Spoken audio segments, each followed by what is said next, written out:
Hello everybody, Bmerica here with another video for you. Today I am going to show you this little dungeon farm. So it's your basic dungeon dimensions wise, and what you can do is just add some pressure plates and some water, and that will dispense some arrows whenever you step on the pressure plates or a mob steps on the pressure plates. And this is about the cheapest way that I can think of doing it early on.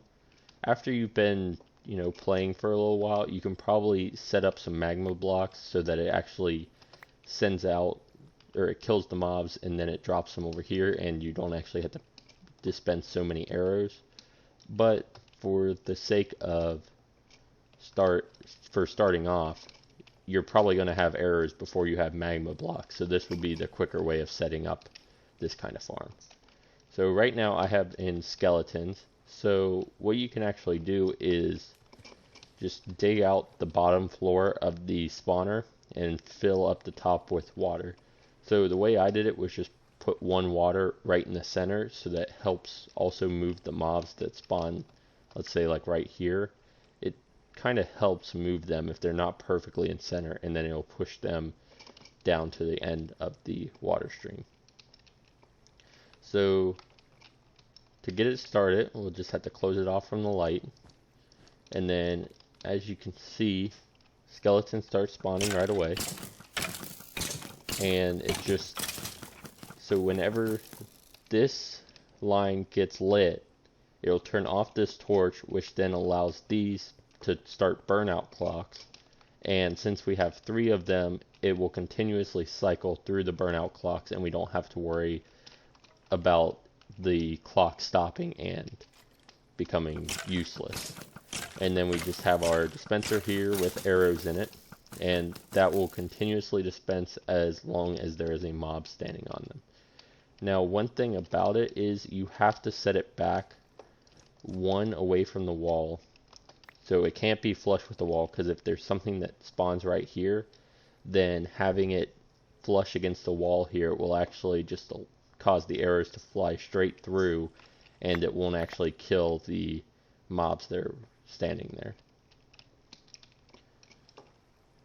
And overall, the setup is pretty easy, so I'm not going to do a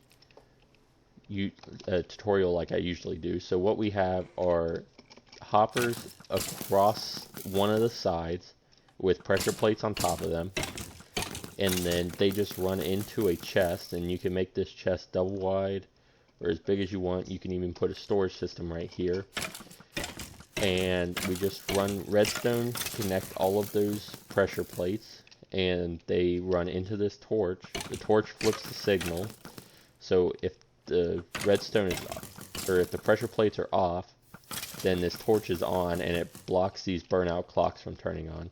But then as soon as something steps on the pressure plate, it will turn this torch off, which then allows these burnout clocks to turn on. And so the way to make a burnout clock is you just have a block in the center and then a torch on 3 sides. That way it won't constantly burn out.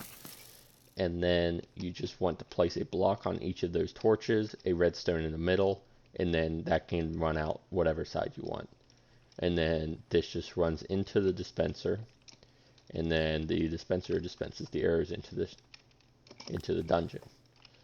So it's really simple, and as you can see, whenever I step on it, it hits me with the arrows, and then it would shoot until it kills me when I get off.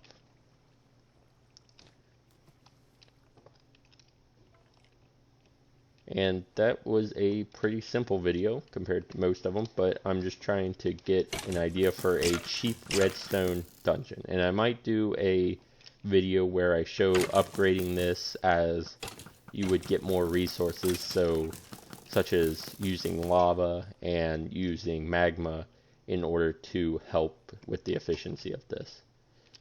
And with that, I hope you enjoyed the video.